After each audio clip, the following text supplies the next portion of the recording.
গত 12ই ফেব্রুয়ারি নির্বাচনের পরে 17ই ফেব্রুয়ারি বিএনপি সরকার ক্ষমতায় এসেছে এবং ক্ষমতায় আসার পরে আমরা আওয়ামী লীগের নেতাকর্মীদের নানাভাবে নতুন একটা উৎসাহজনক পরিস্থিতির মধ্যে পড়েছেন এমনটা দেখছি।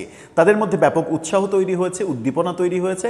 তারা ভাবছেন যে বিএনপি ক্ষমতায় এসেছে, তাদের এখন রাজনীতি করাটা উন্মুক্ত হয়ে যাবে এবং তাদের যারা নেতাকর্মী দেশের বাইরে রয়েছেন তাদের ফেরাটা সহজ হবে।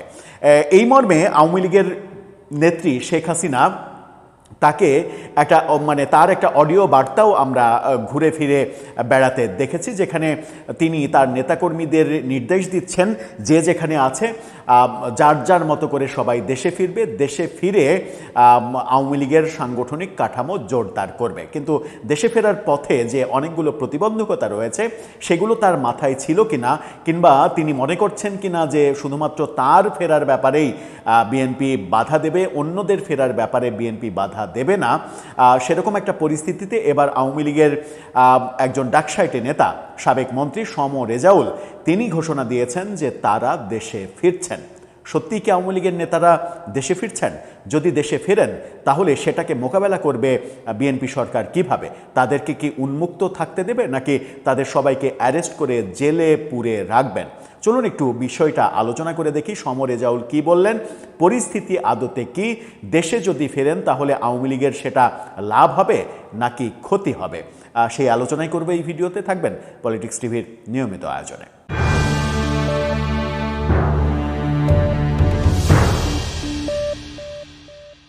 দর্শক, বলছিলাম আওয়ামী লীগের নেতাদের দেশে ফেরার কথা। তার আগে একটি মানবিক কথা বলতে চাই। ফুড ফর অল, সবার জন্য খাদ্য, এই কর্মসূচি নিয়ে 5 জন তরুণ অসহায় ক্ষুধার্ত মানুষের পাশে রান্না করা খাবার নিয়ে দাঁড়াচ্ছে। ফুড ফর অল তাদের চ্যানেলের নাম, তাই সেই চ্যানেলের লিঙ্ক ডেসক্রিপশন বক্সে দেওয়া আছে। অন্তত পক্ষে তাদের চ্যানেলটা সাবস্ক্রাইব করে এই মানবিক কর্মকে আপনারা উৎসাহিত করবেন, যেন ক্ষুধার্ত মানুষের পাশে দাঁড়ানোর এই মানবিক বার্তাটা 18 কোটি মানুষের কাছে পৌঁছে যেতে পারে। চলে যাচ্ছি মূল আলোচনায়। বলছিলাম আওয়ামী লীগ নেতাদের ফেরার প্রসঙ্গে। সাবেক প্রধানমন্ত্রী শেখ হাসিনা ভারতে থেকে এরকম একটা অডিও বার্তা দিয়েছেন। ভারতে তিনি আওয়ামী লীগের নেতাদের সঙ্গে বৈঠক করে এরকম নির্দেশ দিয়েছেন, দেশে ফিরতে, যে যেখানে আছে তাদেরকে দেশে ফিরতে বলেছেন। এরকমটা বিএনপি সরকার ক্ষমতায় আসার পরই আমরা শুনেছিলাম। কিন্তু সেই ক্ষেত্রে আওয়ামী লীগের নেতারা দেশে আসলেই যে তাদেরকে অ্যারেস্ট হতে হবে, জেলে যেতে হবে, ব্যাপারটা কি তার মাথায় ছিল না? আমার মনে হয় ব্যাপারটা তার মাথায় ছিল। তিনি এই মুহূর্তে মনে করছেন যে আওয়ামী লীগের নেতারা দেশের বাইরে না থেকে দেশে ফিরে কারাবরণ করলেও সেটা দলীয়ভাবে আওয়ামী লীগের জন্য লাভ হবে।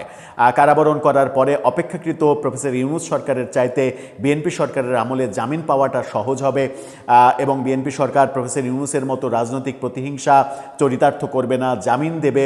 জামিন দিলে জামিন নিয়ে তারা রাজনৈতিক কর্মসূচি করতে পারবে, এই ব্যাপারটা তাদের ভাবনায় ছিল। কিন্তু তাদের মাথায় কি একটা ব্যাপার নেই যে তাদের শাসনামলে বিএনপির নেতাকর্মীদের বিরুদ্ধে যে ধরনের দুর্যোগ নেমে এসেছিল, সেই দুর্যোগের প্রতিক্রিয়া বিএনপি সরকার দেখাবে, বিএনপি আওয়ামী লীগের উপরে সেম কাজটা করবে, তাদেরকে কারাগারে রাখা, মামলা মোকদ্দমা নতুন করে দিয়ে অস্থির করে দেওয়া, এই ব্যাপারটা ঘটবে। গত পরশুদিন আইনমন্ত্রী সংসদে জানিয়েছেন যে 1,40,000-এরও বেশি মামলা আওয়ামী লীগের আমলে বিএনপি নেতাকর্মীদের বিরুদ্ধে দেওয়া হয়েছিল। তার মধ্যে প্রায় 25,000 মামলা এরই মাঝে উইথড্র করে নেওয়া হয়েছে, বাতিল করে দেওয়া হয়েছে, এরকম তথ্য সংসদে জানিয়েছিলেন। প্রায় 1.5 লক্ষ মামলা বিএনপি নেতাকর্মীদের বিরুদ্ধে থাকা মানে এটা একটা ম্যাসিভ ব্যাপার। সেই ব্যাপারের প্রতিশোধ কি বিএনপি নিতে চাইবে না? বিএনপি কি এখন উদার নৈতিক রাজনীতি করবে? সেটা একটা বড় প্রশ্ন। এবং সেই প্রশ্নের মাধ্যমেই আওয়ামী লীগের সাবেক মন্ত্রী, সেই প্রশ্নের মধ্যেই আওয়ামী লীগের সাবেক মন্ত্রী সম রেজাউল করিম চ্যানেল এস-এর সঙ্গে, বিদেশে লন্ডনের একটা চ্যানেল এস, বাংলা চ্যানেল, সেই চ্যানেলের সঙ্গে সাক্ষাৎকারে তিনি বলেছেন যে তারা দেশে ফেরার সিদ্ধান্ত নিয়েছেন। কবে ফিরছেন তাহলে? কবে ফিরছেন এই তারিখটা কনফার্ম করেননি। তিনি বলেছেন যে এই মুহূর্তে আমরা তারিখ নির্দিষ্ট করে বলতে না পারলেও আমরা সিদ্ধান্ত নিয়েছি খুব শীঘ্রই আমরা দেশে ফিরব। কি বলছেন তিনি ছোট্ট করে একটু শুনে আসুন। আমাদের মানসিকভাবে প্রস্তুতি মোটামুটি সম্পন্ন, আমরা দেশে ফিরে যাব। পূর্বে আমরা যাইনি, কারণ রাস্তাঘাটে মবের হাতে মৃত্যু হয়ে যেত আওয়ামী লীগের নেতাকর্মীদের। সেই মবের সংস্কৃতিটা যদি বন্ধ হয়, এটা আমরা আশা করছি। বিচার বিভাগকে যদি তার মতো করে কাজ করতে দেয়, তাহলে আমরা আশা করছি যে আমরা আইনি লড়াই করতে পারবো।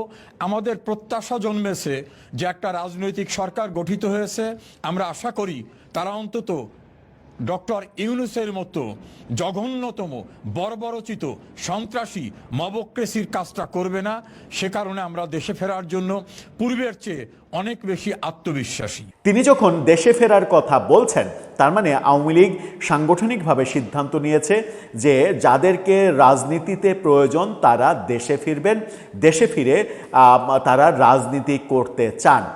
সেই ক্ষেত্রে কারাবরণ করতে হবে, এটা নিশ্চিত। আর যদি শীর্ষস্থানীয় নেতারা হন, আওয়ামী লীগের মন্ত্রী ছিলেন এমন নেতারা হন, যেমন সমর রেজাউল, তিনি যদি হন, তাহলে কি তাকে অনেক মামলায় ফাঁসিয়ে দেওয়া হবে না? তিনি কি মুক্ত থাকতে পারবেন? দু একটা মামলা হলে জামিন নিয়ে কি বাইরে থাকতে পারবেন, বাইরে থেকে রাজনীতি করতে পারবেন? আমার মনে হয় ব্যাপারটা অতটা সহজ হবে না। কিন্তু তার কথাই এটা অন্তত বোঝা যাচ্ছে যে আওয়ামী লীগের নেতারা দেশে ফেরার সিদ্ধান্ত নিয়েছেন। আওয়ামী লীগের রাজনীতির উপরে নিষেধাজ্ঞা উঠে যাচ্ছে 12ই এপ্রিলের পরে, এটা অনেকেই বিশ্বাস করেন। অনেকে মনে করেন সংসদের প্রথম 1 মাসের পরে প্রফেসর ইউনূসের অনেক সিদ্ধান্তই সংসদে পাশ হবে না। তার মধ্যে একটা সিদ্ধান্ত হচ্ছে আওয়ামী লীগের উপরে নিষেধাজ্ঞা জারি করা। সেটা অটোমেটিকলি 12ই এপ্রিলের পরে বাতিল হয়ে যাবে।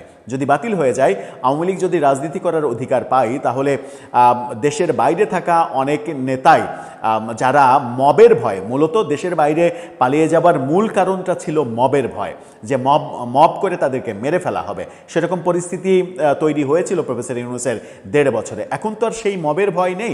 এখন যে ভয়টা সেটা হচ্ছে যে আইনের ভয়। মামলা হবে, মামলা মোকাবেলা করবে, কিন্তু মামলা হবে, মামলা মোকাবেলা করবে, এই ব্যাপারটা তাদের জন্য অতটা কঠিন হবে না যদি আদালতের ওপরে প্রফেসর ইউনূসের মতো মেটিকুলাস ডিজাইনে প্রভাব বিস্তার করা না হয়। যদি স্বরাষ্ট্রমন্ত্রী কিংবা আইনমন্ত্রী ওপেন না বলেন যে কারো যেন জামিন না হয়, এই ব্যাপারটা আমি দেখছি, যেটা প্রফেসর ইউনূসের মেটিকুলাস ডিজাইনে আইন উপদেষ্টা এবং স্বরাষ্ট্র উপদেষ্টাকে ওপেন আমরা বলতে শুনেছি যে তাদের যেন জামিন না হয়, সেই ব্যাপারটা আমরা দেখছি এবং এই ব্যাপারে নির্দেশ দেওয়া হয়েছে। অর্থাৎ পুলিশ এবং আদালতকে বাধ্য করা হয়েছে জামিন না দেয়া, এবং পুলিশকে বাধ্য করা হয়েছে তা যে কোনোভাবে মানে মব করলে যে মবের শিকার হবে তাকে গ্রেপ্তার করে কারাগারে পাঠানোর। সেই দৃশ্য যে পাল্টাবে এটা ঠিক, কিন্তু আওয়ামী লীগের আমলে বিএনপি যেভাবে নির্যাতিত হয়েছে, সেই নির্যাতনের ইতিহাস বিএনপি এত সহজে ভুলে যাবে, এটা আমার মনে হয় ঠিক ভাবনা হচ্ছে না। কারণ বিএনপি ইতিমধ্যে 1-11-এর পেছনের কারিগরদের গ্রেপ্তার করা শুরু করেছে, এবং 1-11-এর পরেই কিন্তু আওয়ামী লীগ সরকার 2008-এর ডিসেম্বরের নির্বাচনে ক্ষমতায় এসেছিল। ওই নির্বাচনকে, তার আগের 1-11 সরকারকে বিএনপি কোনোভাবেই মেনে নেয়নি। এটা এখন সরকার দায়িত্ব নেওয়ার 1 মাস পরেই এই গ্রেপ্তার অভিযানগুলো কিন্তু শুরু হয়েছে।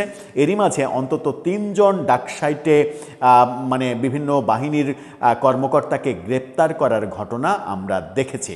সুতরাং সব কিছু বিএনপি ভুলে যাবে, ভুলে গেছে, উদারনৈতিক রাজনীতি প্রদর্শন করবে, এই ভাবনাটা কতটা রাজনৈতিক দূরদৃষ্টি সম্পন্ন সেই ব্যাপারে যথেষ্ট সংশয় রয়েছে। দর্শক, আপনার কাছে কি মনে হয়, আওয়ামী লীগ নেতারা কি দেশে ফিরতে পারবেন সহসা? দেশে ফিরে তারা রাজনীতি করতে চাইছেন, সেই সুযোগ কি বিএনপি সরকার তাদেরকে দেবে? আপনার মতামত জানিয়ে লিখতে পারেন আমাদের কমেন্ট বক্সে।